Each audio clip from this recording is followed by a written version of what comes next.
protectores está el consumo de granos. Pues como ustedes saben, o bueno, como van a ver en farmacología, los AINES se encargan de inhibir una enzima que se llama COX-2, y esta enzima pues es la encargada de sintetizar prostaglandinas.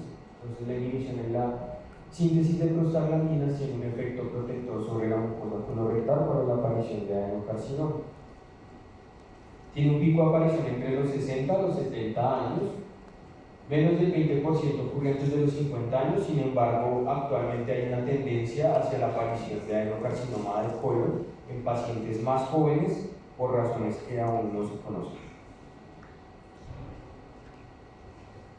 Hay 4 vías principales para la aparición de adenocarcinoma de colon. La más frecuente o la más ampliamente estudiada y la que es la más frecuente, hasta en un 80% de los casos de adenocarcinoma ocurren por esta vía, es por la vía de la APC. Entonces en el colon también hay un modelo de carcinogénesis por pasos, como hemos repasado en estómago, en esófago y en cavidad oral. Entonces tenemos una mucosa normal.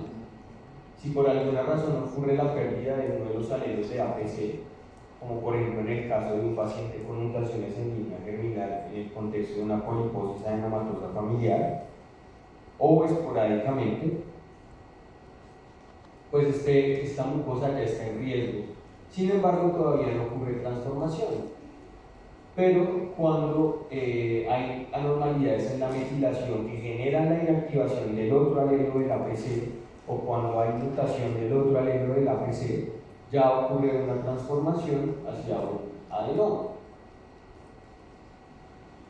Estos adenomas generados pues, por la pérdida del otro gen del APC pueden sufrir pérdidas adicionales o alteraciones moleculares adicionales que hacen que se transformen aún más. Por ejemplo, con el gen del KRAS puede ocurrir una mutación en KRAS que genera un adenoma o el crecimiento del adenoma. Si adicionalmente hay otras alteraciones moleculares, como por ejemplo la pérdida del P53 o la mutación del P53 o pérdida de SMART2 o SMART4, ya ocurre la aparición de un adenocarcinoma infiltrante, que adicionalmente puede tener otras pérdidas genéticas adicionales. La otra vía por la cual puede generarse adenocarcinoma de colon es la vía de inestabilidad microsatélite, que es generada pues, por la pérdida de los genes que ya habíamos revisado, MDH1, MSH2, MSH2 o MSH6. La pérdida en estos genes de la reparación de mal apareamiento de bases genera inestabilidad microsatélite, que genera acumulación de defectos genéticos que favorecen el crecimiento del epitelio y generan adenocarcinoma. Pueden verse, por ejemplo, alteraciones en la vía del factor de crecimiento transformante o de estas proteínas apoptóticas como BAP.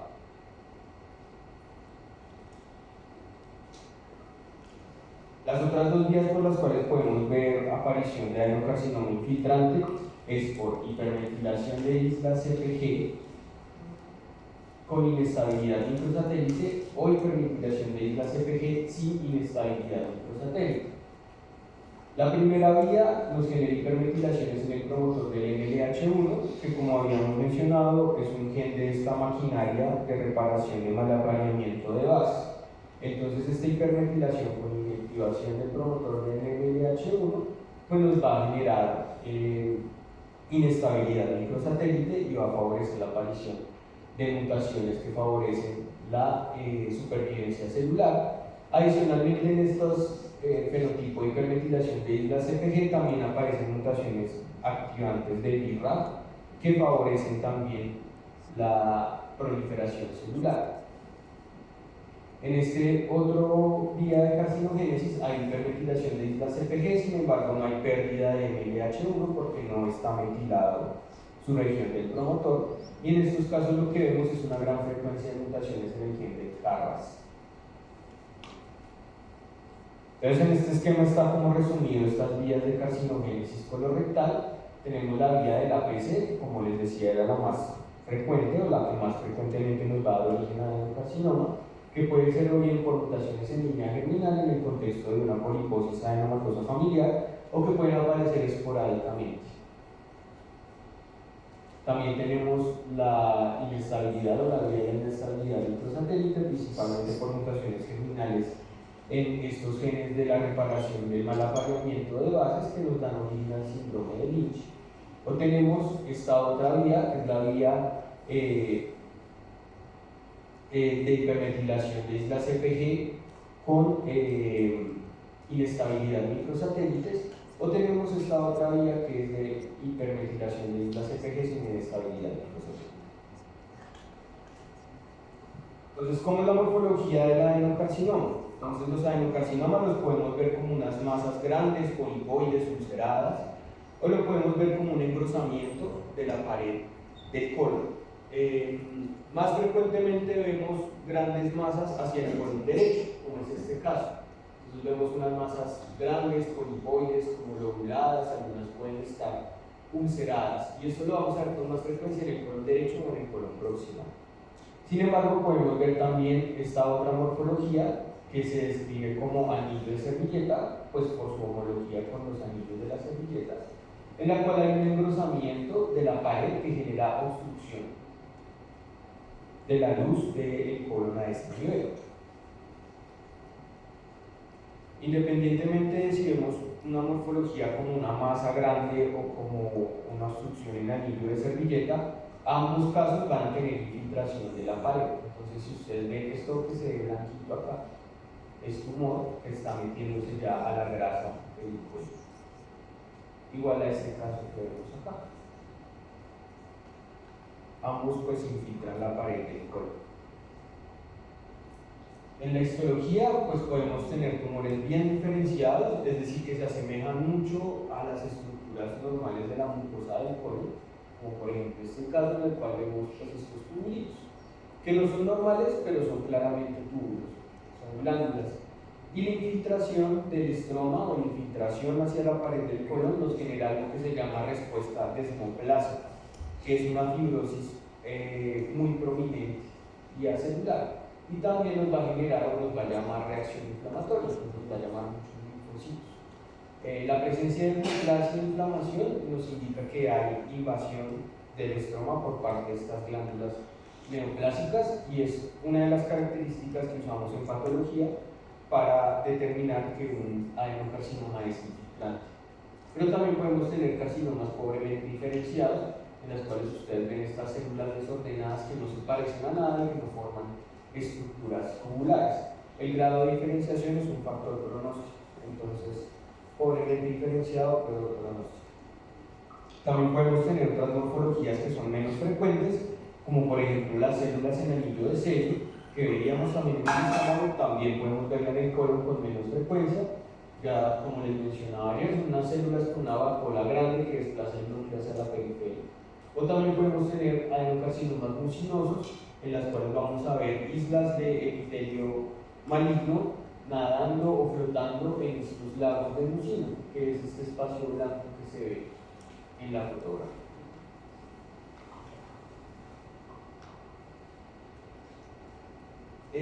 Los adenocarcinomas de colon o la morfología de los adenocarcinomas de colon no nos permiten determinar cuál fue la vía patogénica mediante la cual se transformó.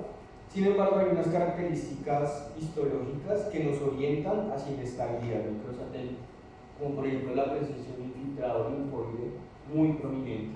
Esto pues nos llama la atención, nos debe alertar sobre la presencia de inestabilidad microsatélite, al igual que los que aparecen en colon derecho, como veíamos pues las lesiones precursoras, las lesiones cerradas sesiles suelen verse más en colon derecho.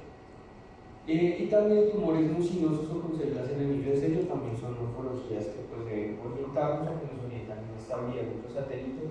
Sin embargo, eso no quiere decir que un adenocarcinoma generado por pérdida de APC o por mutaciones en APC no nos pueda llamar mucha inflamación o no pueda verse mucinoso o no pueda verse en el anillo de sello.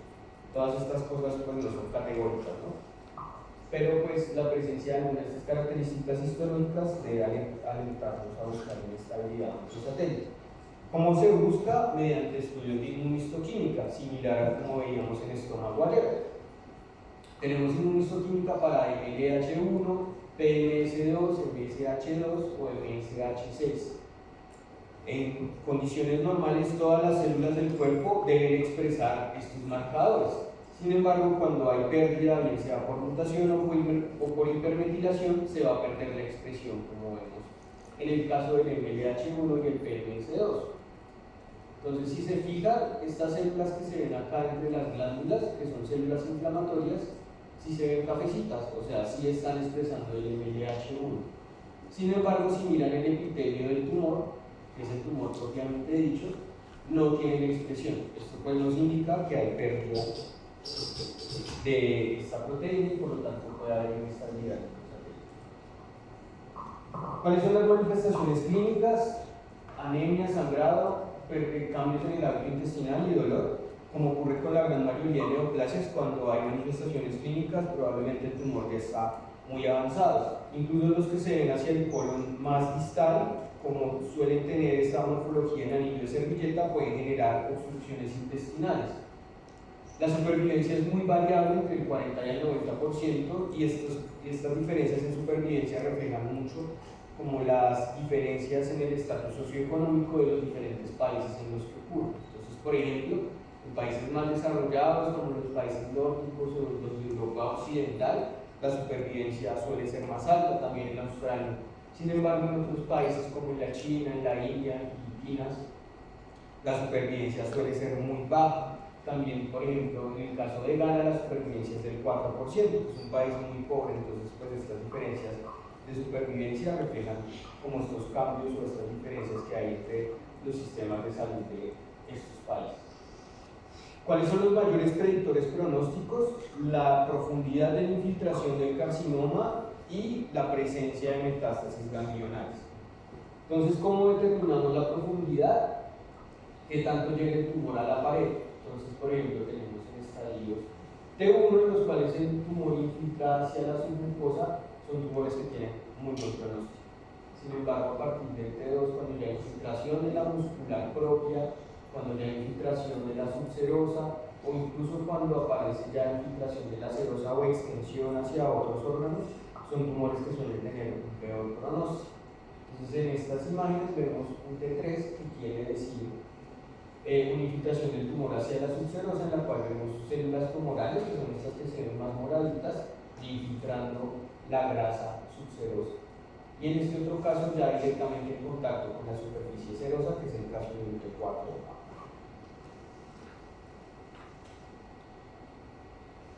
¿A dónde hacen metástasis los carcinomas de colon? Usualmente, pues como el colon está irrigado o es parte del sistema porta, suelen hacer metástasis hacia el hígado con mayor frecuencia. Sin embargo, podemos ver también metástasis a pulmón y hueso, que son los sitios que le siguen en frecuencia.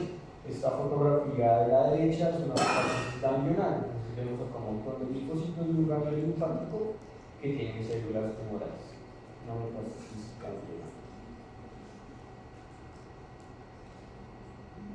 No sé si hay alguna pregunta sobre adenocarcinoma de colon. Profesor, en el síndrome de Lynch, ¿cómo es el tratamiento? ¿O también sería restricción del colon? No hay un tratamiento profiláctico. Se buscan los pacientes para detectar, o sea, estos pacientes con síndrome de Lynch, como tienen mayor riesgo de adenocarcinoma de colon, gástrico, endometrio, lo que se hace es tamizar con mayor como frecuencia o de una forma más tosuda a estos pacientes. Y usualmente la manifestación de un síndrome de Lynch es el adenocarcinoma propiamente dicho. Lo que se hace es tratar el adenocarcinoma como se trata y buscar neoplasias en otras localizaciones. Entonces se podría como Sí, se trata como el tratamiento estándar. A la gran mayoría de pacientes con adenocarcinoma de colon en la actualidad se le busca inestabilidad microsatélite.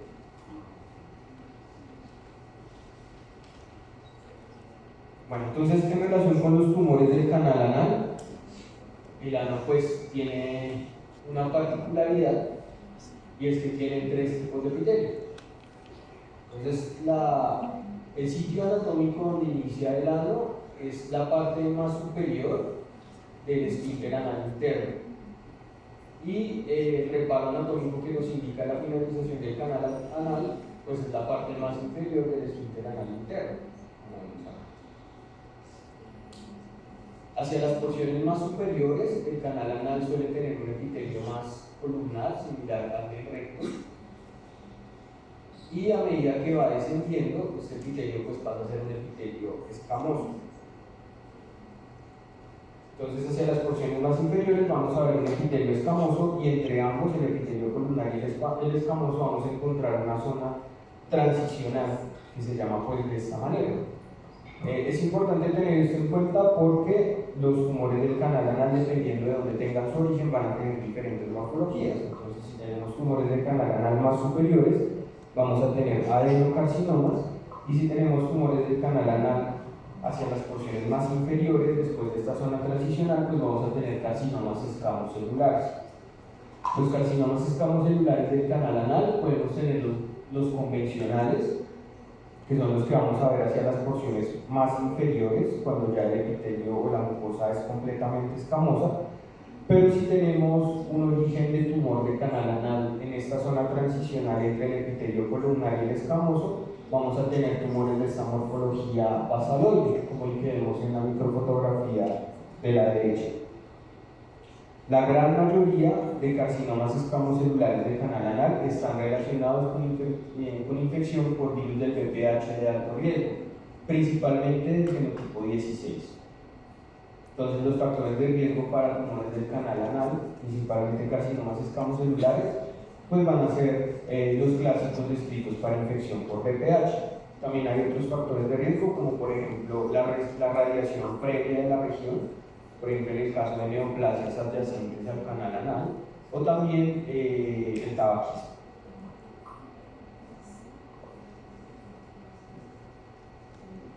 También podemos tener condilomas acuminados, que son lesiones neoplásicas benignas generadas por virus del VPH de bajo riesgo, que lo vamos a ver clínicamente como estas lesiones en torno al orificio anal, incluso dentro del canal anal. Y en la histología vamos a tener unas lesiones papilomatosas, es decir, que tienen unas papilas dérmicas prominentes, como las que vemos en la microfotografía del centro, que tienen un epitelio muy grueso, con una queratina bien gruesa también, y que suelen tener o pueden tener cambios citopáticos por virus del VPH.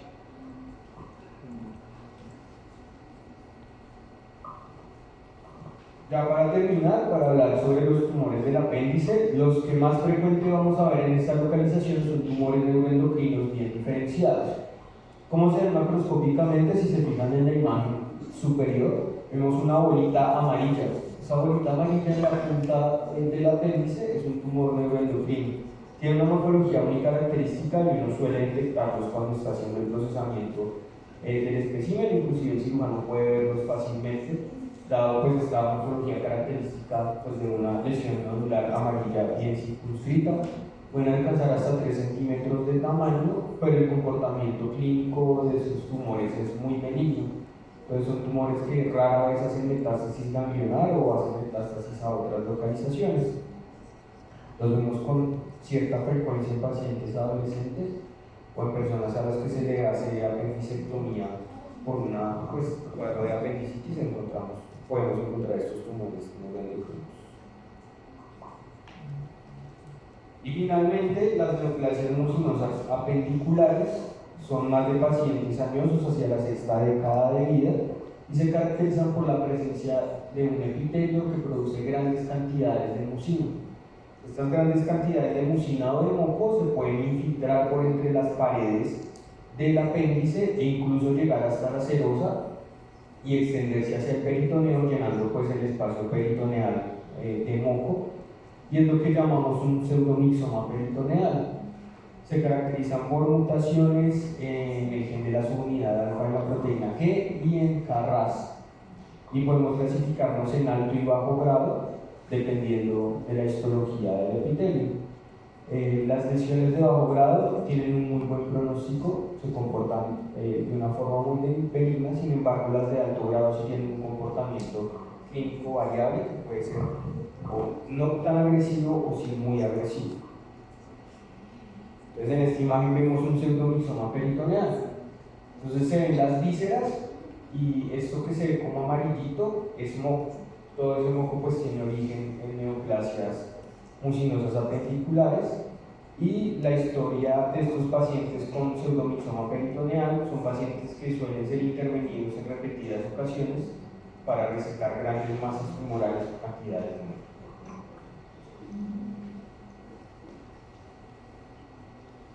Listo, eso era lo que tenía para decirles hoy. ¿Tienen preguntas?